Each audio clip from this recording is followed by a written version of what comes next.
सुप्रभात छात्रों। हम उपन्यास की जो शैलियाँ है उस शैलियों के बारे में चर्चा कर रहे थे। तो उपन्यास की शैलियाँ यानी जैसे वर्णनात्मक शैली, आत्मकथात्मक शैली, पत्रात्मक शैली और डायरी शैली, ऐसे 4 प्रकार की शैलियाँ होती है। जो उपन्यास है 2 प्रकार से लिखा जाता है, आत्मकथात्मक या और ये ऐसे। तो जैसे यह वर्णनात्मक शैली, आत्मकथात्मक शैली, पत्रात्मक शैली, डायरी शैली। तो ये वर्णनात्मक शैली का उद्देश्य क्या है या वर्णनात्मक शैली यानी क्या है, उसमें क्या वर्णन होता है, ये हमें देखना है। वर्णनात्मक शैली में लेखक पात्रों एवं घटनाओं का वर्णन करता चलता है। वह शैली सर्वाधिक प्रचलित है। वस्तु वर्णन एवं प्रकृति वर्णन की सुविधा इस शैली में सर्वाधिक रहती है। वर्णनात्मक शैली में यानी लेखक जो है पात्र एवं घटनाओं का वर्णन करता रहता है, क्योंकि उसमें पात्र ही होते हैं और उसका वर्णन करना महत्वपूर्ण होता है। और इस शैली में जैसे हम देखते हैं प्रकृति वर्णन करने के लिए काफी यानी उसमें यानी सुविधा प्राप्त होती है। तो यह शैली सर्वाधिक यानी महत्वपूर्ण मानी जाती है, वर्णनात्मक शैली। आत्मकथात्मक शैली जैसे आत्मकथात्मक शैली में एक पात्र ही स्वतः सारी कहानी आप बीती के रूप में प्रस्तुत करती है।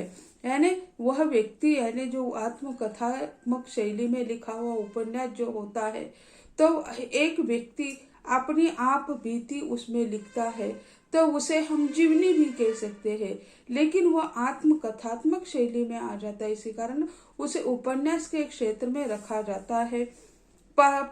पत्रात्मक शैली में पात्रों के माध्यम से कथा वस्तु विकसित की जाती है। और डायरी शैली जो है, डायरी शैली में डायरी के माध्यम से कथा वस्तु का विकास किया जाता है। ये लिखने की पद्धतियां अलग अलग है।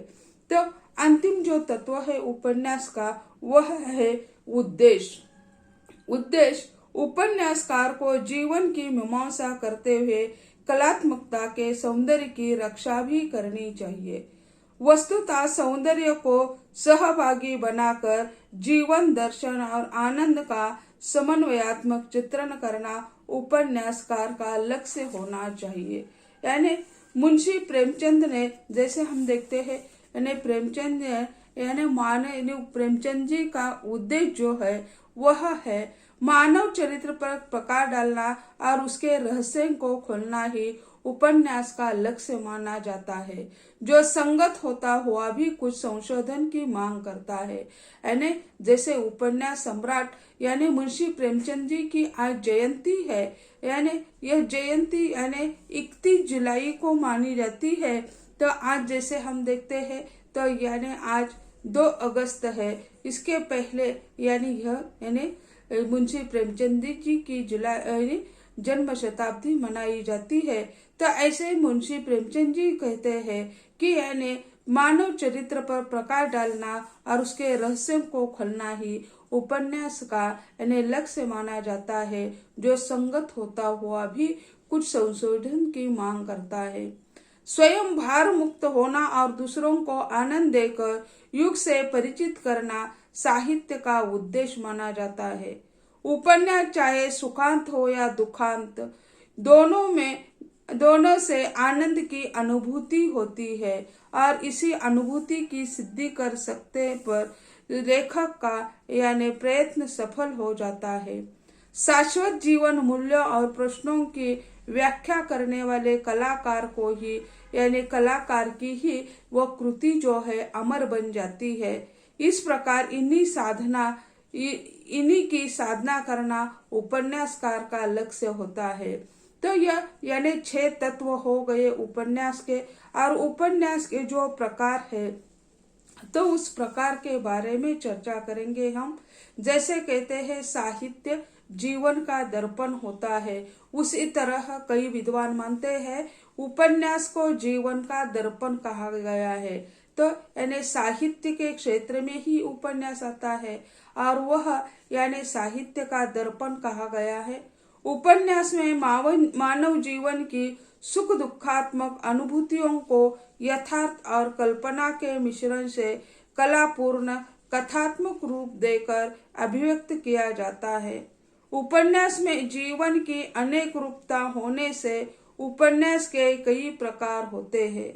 प्रमुखता उपन्यास के इस प्रकार के भेद होते हैं, जैसे सामाजिक उपन्यास, ऐतिहासिक उपन्यास, राजनीतिक उपन्यास, मनोवैज्ञानिक उपन्यास, आंचलिक उपन्यास, हास्य व्यंग्य उपन्यास। तो ऐसे विविध प्रकार होते हैं। घटना प्रधान उपन्यास, चरित्र प्रधान उपन्यास। तो ऐसे उपन्यास के भेद होते हैं। तो जैसे हम देखते हैं, पहला है जो सामाजिक उपन्यास। सामाजिक समस्याओं का चित्रण इस प्रकार के उपन्यासों में होता है। सामाजिक उपन्यास क्या, जो सामाजिक जो समस्या है उन सामाजिक समस्याओं का चित्रण इसमें होता है, इसी कारण उसे सामाजिक उपन्यास ऐसा कहा जाता है। समाज में व्याप्त अंधविश्वास, रूढ़ि परंपराएं, रीति रिवाज तथा स्त्री पुरुष के संबंध आदि बातें विशेष रूप से सामाजिक उपन्यास में चित्रित की जाती है। इस प्रकार के उपन्यास में समाज जीवन का यथार्थ चित्र प्रस्तुत किया जाता है। समाज जीवन जो है उसका वास्तविक चित्रण इसमें किया जाता है। मुंशी प्रेमचंद जी इसके बारे में कहते हैं, सामाजिक जो उपन्यास है उसके बारे में प्रेमचंद जी कहते हैं, मैं उपन्यास को मानव चरित्र का चित्र मानता हूँ। मानव चरित्र पर प्रकाश डालना और उसके रहस्य को खोलना उपन्यास का मूल तत्व है। प्रेमचंद के प्रेमाश्रय, वरदान, सेवा सदन, रंगभूमि, कर्मभूमि, गोदान, गबन आदि उपन्यास इसी कोटि में आते हैं। जैसे हम देखते हैं कि प्रेमचंद जी का गोदान यह उपन्यास हिंदी साहित्य का मुकुट माना जाता है।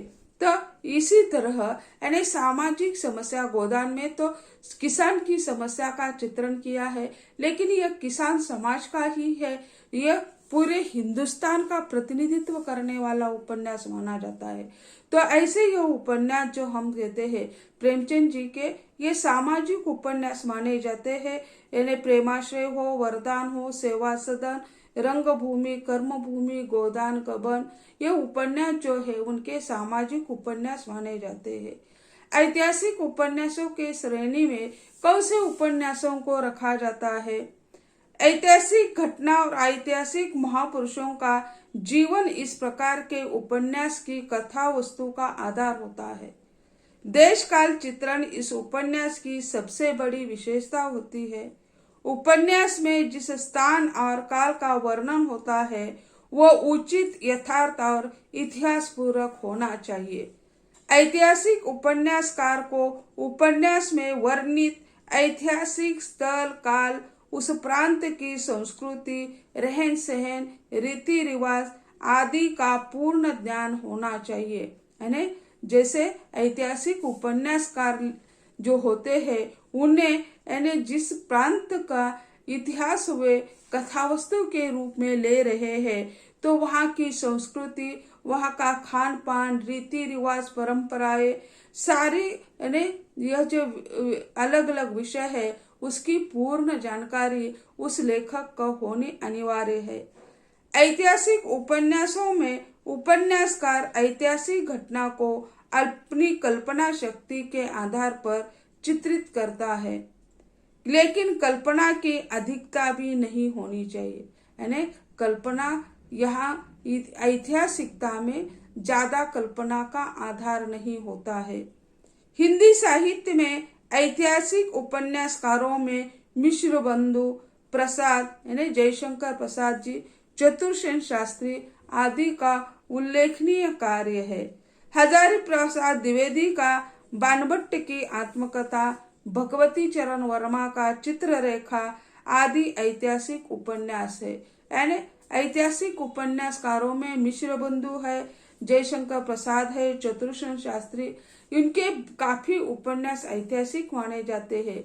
लेकिन इसी तरह हजारी प्रसाद द्विवेदी का बाणभट्ट का आत्मकथा और भगवती चरण वर्मा का चित्ररेखा एक ऐतिहासिक प्रसिद्ध उपन्यास माना जाता है। तो यानी सामाजिक उपन्यास, ऐतिहासिक उपन्यास, इसके साथ साथ राजनीतिक उपन्यासों के बारे में चर्चा करेंगे। तो राजनीतिक उपन्यास इस प्रकार के उपन्यासों में प्रचलित राजनीतिक घटनाओं का वर्णन होता है ना। तो उस समय की यानी जिस समय यह उपन्यास लिखा जा रहा है उस समय की राजनीतिक जो समस्या है, राजनीति उसी समय की जो है वह यानी उस उपन्यास की कथा वस्तु होती है। राजनीतिक हलचलों, आंदोलनों, क्रांतिकारी दलों एवं भ्रष्टाचार का वर्णन इसमें होता है यानी जो कोई राजनीति में चलता है उसका सही वर्णन यानी इसमें होता है। क्रांतिकारी दलों एवं भ्रष्टाचार का वर्णन इसमें होता है।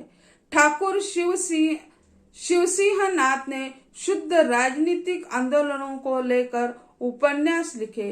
राजनीतिक विषमताओं का चित्रण भगवत चरण वर्मा ने टेढ़े मेढ़े रास्ते में प्रस्तुत किया है। यशदत्त शर्मा का इंसान, सेठ गोविंदास का हिंदू, गुरुदत्त का विकृत छाया आदि उपन्यास सफल राजनीतिक उपन्यास माने जाते हैं। यानी इसमें यशपाल जी भी आ जाते हैं, देशद्रोही, या ये उनके उपन्यास जो है वह यानी राजनीतिक उपन्यास में ही आ जाते हैं।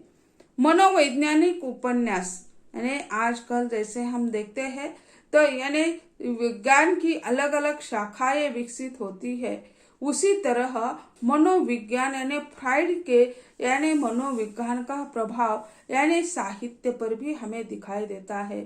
फ्राइड के विचारों से यानी यह मनोवैज्ञानिक उपन्यास प्रभावित होता है। व्यक्ति की कुंठाओं का मनोविज्ञान के आधार पर विश्लेषण इन उपन्यासों में किया जाता है। इस संदर्भ में फ्राइड का कहना है, मानव को जन्म से लेकर मृत्यु तक काम ही प्रेरित करता है। हिंदी साहित्य में मनोवैज्ञानिक उपन्यासों पर फ्राइड के इस वासनावाद का काफी प्रभाव हमें दिखाई देता है। हिंदी साहित्य का पहला सफल मनोवैज्ञानिक उपन्यास जैनेन्द्र का सुनीता ही माना जाता है, लेकिन मनोविज्ञान के नाम पर आजकल बहुत अश्लील साहित्य का निर्माण हिंदी में हो रहा है। यानी जैनेन्द्र का सुनीता उपन्यास जो है पहला मनोवैज्ञानिक उपन्यास माना जाता है। मार्क्सवादी मनोविज्ञान एक प्रकार से रोटी का मनोविज्ञान है। राजनीतिक उपन्यास पर ही इसी मनोविज्ञान का प्रभाव रहता है। यशपाल का देशद्रोही, नागार्जुन का रतिनाथ की चाची उपन्यास राजनीतिक न होकर शुद्ध मनोविज्ञानवादी धारा के अंतर्गत रखा जाता है। यानी देशद्रोही और नागार्जुन का जो रतिनाथ की चाची जो है इस उपन्यास को यानी उपन्यासकारों ने मनोवैज्ञानिक उपन्यास के मार्क्सवादी मनोविज्ञान में रखा है। तो इसके बाद आ जाते हैं आंचलिक उपन्यास।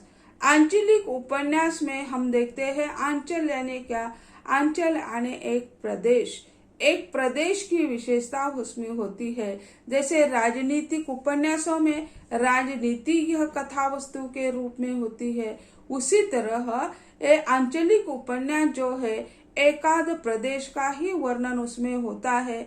आंचलिक उपन्यासों की विशेषता यह है कि जिस किसी भी स्थल, जाति या अंचल को उपन्यास में चित्रित किया जाता है उसकी भौगोलिक, सामाजिक, सांस्कृतिक स्थिति, रीति रिवाज तथा प्रकृति का यथार्थ चित्रण इसमें किया जाता है। यानी प्रकृति जो है उसका वर्णन उसमें किया जाता है। वहाँ की भौगोलिक जो स्थितियां है, भौगोलिक परिणाम है, तो उसका भी वर्णन उसमें किया जाता है।